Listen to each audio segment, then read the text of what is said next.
இந்த சம்பவத்தில் ஈடுபட்ட அந்த இளைஞர் காவல்துறையினரால் உடனடியாக கைது செய்யப்பட்டிருக்கிறார். இது மிகவும் கண்டிக்கத்தக்க, வன்மையாக கண்டிக்கத்தக்க ஒரு செயல். இந்த செயலில் ஈடுபட்ட அந்த இளைஞர் மீது கடுமையான சட்ட நடவடிக்கை எடுக்கப்படும். தமிழ்நாட்டில் உள்ள அரசு மருத்துவர்கள் அனைவர் மீதும் அக்கறை கொண்டது இந்த அரசு. அவர்களுக்கு தேவையான அந்த உரிய பாதுகாப்பினை கண்டிப்பாக உறுதியாக வழங்க வேண்டும் என்று நம்முடைய மாண்பு முதலமைச்சர் அதில் தெளிவாக இருக்கின்றார். கண்டிப்பாக சட்டப்படி நடவடிக்கை எடுக்கப்படும்.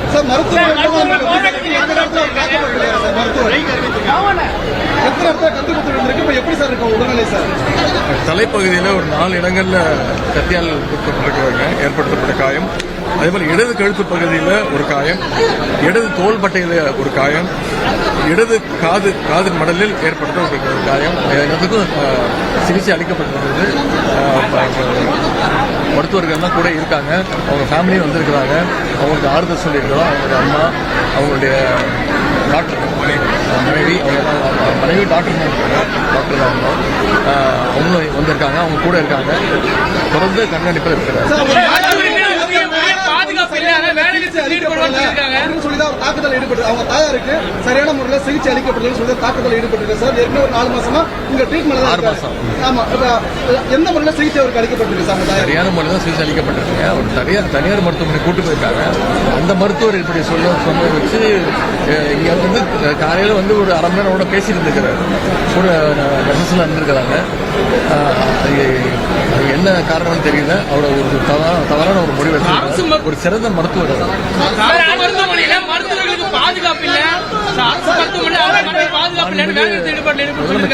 அறிவுறுத்தல் பேரில் நம்முடைய மக்கள் நல்வாழ்வுத்துறை அமைச்சர் அவர்கள் அனைத்து மருத்துவர் சங்கங்களோட மாலை 3 மணி அளவில் ஒரு கூட்டம் நடத்திருக்கின்றாரு.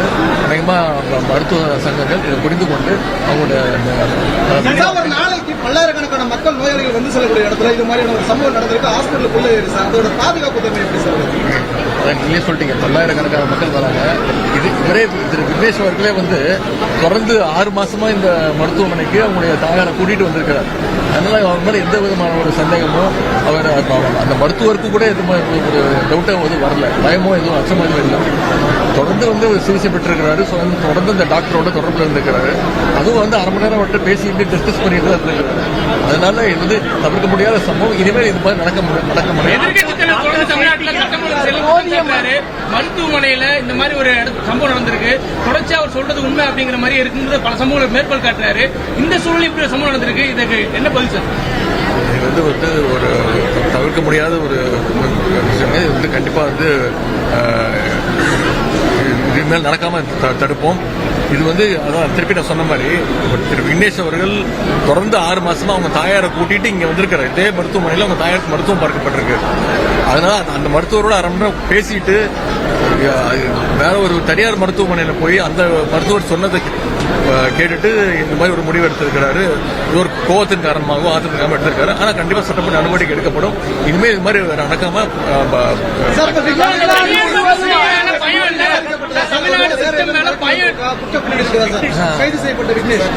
விசாரிச்சுட்டு இருக்காங்க. இல்லைங்க, அது மாதிரி எதுவுமே இல்லைங்க. மற்ற நோயாளிகள்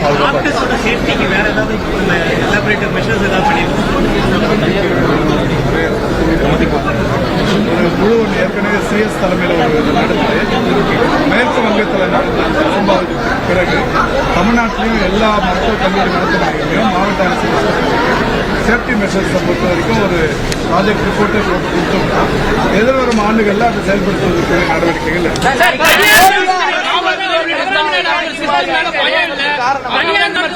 மருத்துவர் தான் தவறான சிகிச்சை அளிக்கப்பட்டதா சொன்னீங்க. அந்த மருத்துவமனை அந்த சிகிச்சை குறித்து விசாரணை நடத்தணுமா சார்? அவங்களுக்கு தவறான சிகிச்சை அளிக்கப்பட்டது ஒரு தனியார் மருத்துவமனை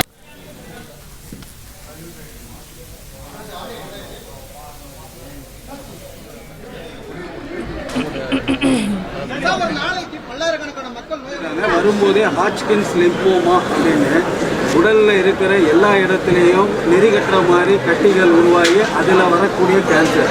அவங்க வரும்போதே ஆஸ்பத்திரிக்கு அட்வான்ஸ் ஸ்டேஜில் வந்து அவங்களுக்கு கியூரேட்டிவ் ட்ரீட்மெண்ட் எதுவும் கொடுக்க முடியாது.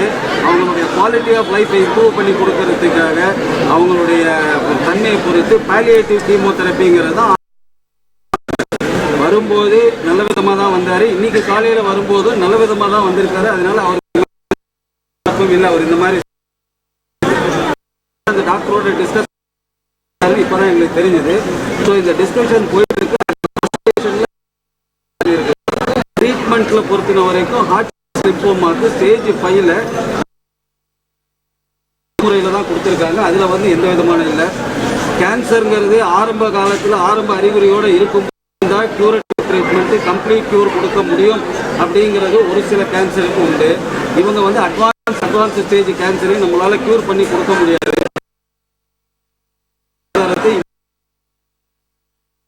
அந்த மருத்துவர் சொன்னதை கேட்டுட்டு ஆக்சிஜன் டிபெண்டா தான் இருக்காங்க. கோவத்தின் காரணமாகவும் ஆத்திரத்துக்காக எடுத்திருக்காரு. ஆனா கண்டிப்பா சட்டப்படி நடவடிக்கை எடுக்கப்படும்.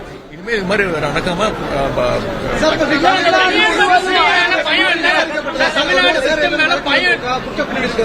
கைது செய்யப்பட்ட விக்னேஷ் விசாரிச்சுட்டு இருக்காங்க. நோயாளிகளுக்கு இதனால பாதிப்பு இல்லைங்க, அது மாதிரி எதுவுமே இல்லைங்க. மற்ற நோயாளிகள் பாதுகாப்பாக சேஃப்டிக்கு வேற ஏதாவது எலாபரேட்டிவ் மெஷர்ஸ் ஏதாவது ஒரு குழு ஒன்று ஏற்கனவே சிஎஸ் தலைமையில் ஒரு இது நடந்தது. மேற்கு வங்கத்தில் நடந்த சம்பவம் கிடையாது.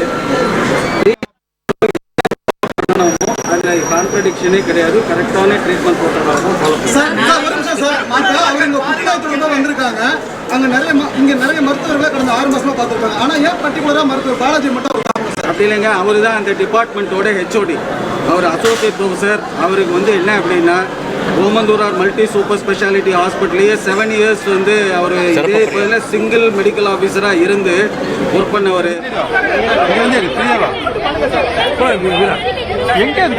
கேமரா வருங்க.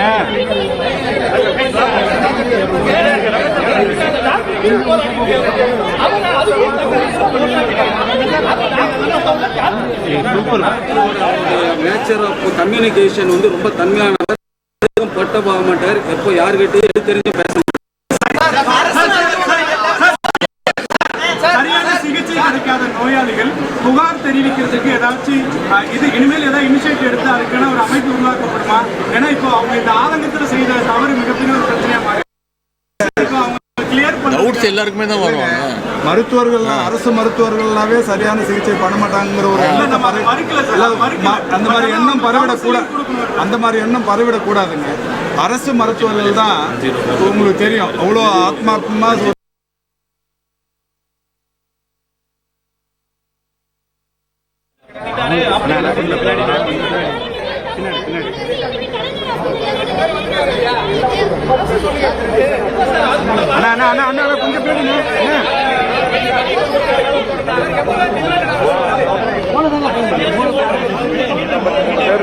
பற்றாக்குறை இருக்கு.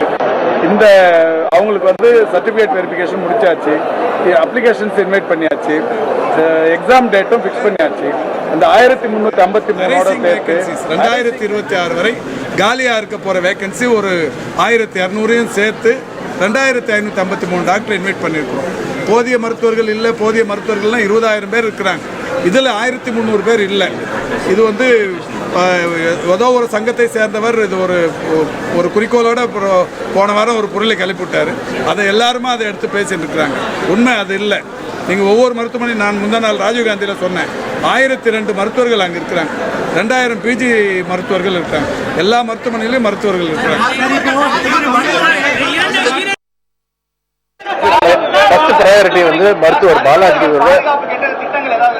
ஃபர்ஸ்ட் ப்ரையாரிட்டி இன்னைக்கு மருத்துவர் பாலாஜி அவர்களுக்கு கேட்டுட்டு இந்த மாதிரி ஒரு முடிவு எடுத்திருக்கிறாரு. இது ஒரு கோவத்தின் காரணமாகவும் ஆத்திரத்துக்காக எடுத்திருக்காரு. ஆனா கண்டிப்பா சட்டப்படி நடவடிக்கை எடுக்கப்படும். இனிமேல் இது மாதிரி நடக்காம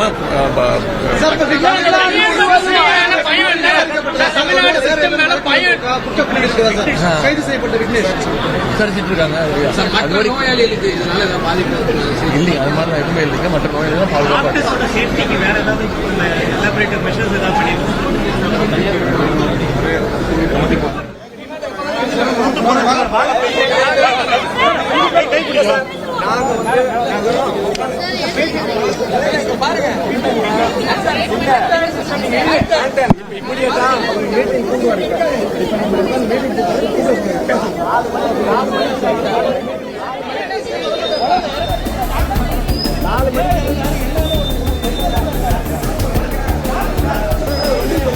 ஆ